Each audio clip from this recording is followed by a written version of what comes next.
Welcome back. As families gear up for a new school year, many are also feeling the pressure on their wallets. Joining us now is Trivia Chapman, president of Bank of America Memphis, with practical advice on building better money habits at home. Trivia, welcome back. Good to see you as always. Good to be How have you been doing? I've been great. It's hot outside. I know it is. Let's cool things off a little bit. Absolutely. You know, it's summer, but you folks are saying that we really need to put a lot of focus on family financial planning. So how do we do that, especially now? How do we have that conversation with every member of the household? Every member of the household. It's a great opportunity to sit down, parents and children, to talk about financial goals.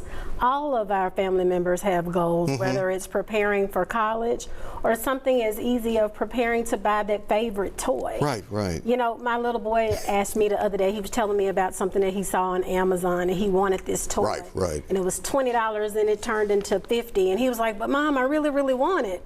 And I said, let's think about and plan about how we're going to prepare for the toy. Okay. So at all ages, it's important to think about what the goals are, how we're going to set a strategy in place, put some dates behind it, and putting together a savings plan. So how do we start having that conversation? Yeah, we can start early at around the dinner table. Okay. Right? I think about the opportunities I have with my own family, again, talking about my husband, talking with my kids. Right. And we sit around and we think about the year ahead. Where do we want to go for vacation?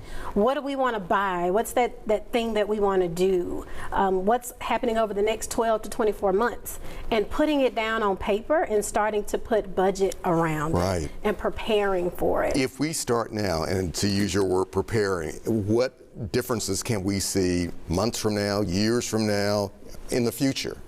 The biggest thing that I love about that is that it relieves some of the stress, so that you don't have that ticket shock of how something might cost for you.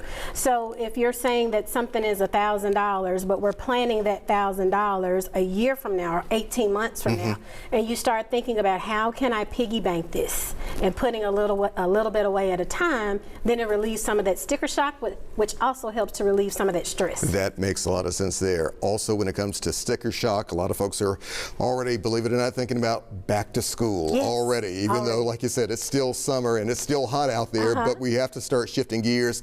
What do we need to look at there? How do we budget for back to school? The biggest thing is, I would say, let's not wait to the last minute. Many schools have already released what their back to school list looks like.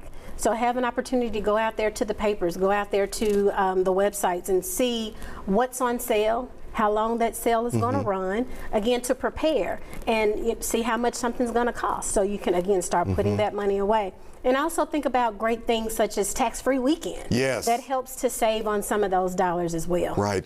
If you could just give a parent number one tip for mom and dad out there, and for the kids as well, what would you say to them? Number one tip is have that conversation, stressing the importance of financial planning and working together as a family. Sit around and talk about it.